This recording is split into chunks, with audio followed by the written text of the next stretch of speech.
Steve, 20-year anniversary of your 2005-2006 Melbourne Tigers championship. Can you talk me through some of the memories from that season and your excitement to be celebrating it? Well, certainly excited about celebrating it. It's hard to believe it's been 20 years for a start. The fact that we've got pretty much the whole team flying in and going to be in is awesome.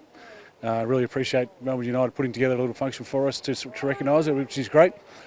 A lot of good memories from the season. It was my first title that year.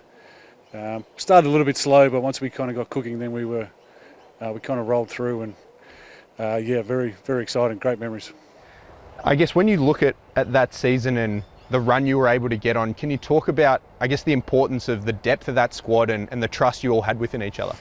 Yeah, for sure. I mean, depth in any team is super important. Yeah, we were confident right from the start. It was a big changes from the year before. You know, the older generation had moved on. It was the new kind of look. But we were super confident right from the start. We thought we had a really good side. Took us a little while to sort of hit our straps, but once we did, I think we shocked a few people. We didn't shock ourselves though. We were pretty comfortable at where we were and thought we were a legitimate shot at taking it out, and that's the way it worked out.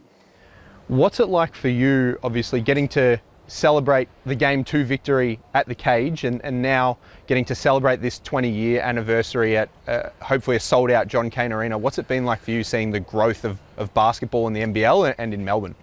Oh, it's fantastic. It certainly makes you jealous. You know, when I first started at Melbourne, we were at John Cain. It wasn't John Cain at the time, but we started there. We moved to the smaller venue.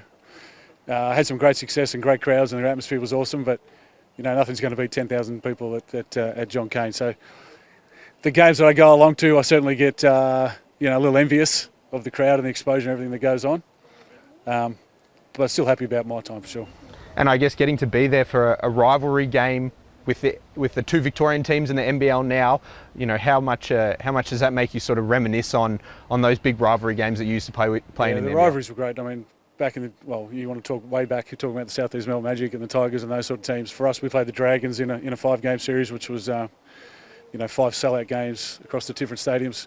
The rivalries, nothing beats the rivalries, and it's such a huge game for both teams as well. That both teams need to win to get themselves the best possible chance for this year's playoffs. So it's going to be a great atmosphere, and you know, looking forward to it. And getting to celebrate this at a Melbourne United game, you know, have you got any advice for these United players who have, you know, hit a bit of a slump but are looking to find some momentum going into finals? I don't know if they need any advice from me. I think it's a great team. They showed that in the start of the year. For whatever reason, it hasn't been gelling lately, but if it does, then they're as good a chance as anybody. So hopefully starting Thursday night, it does gel, it does work, and then they can steamroll through the finals.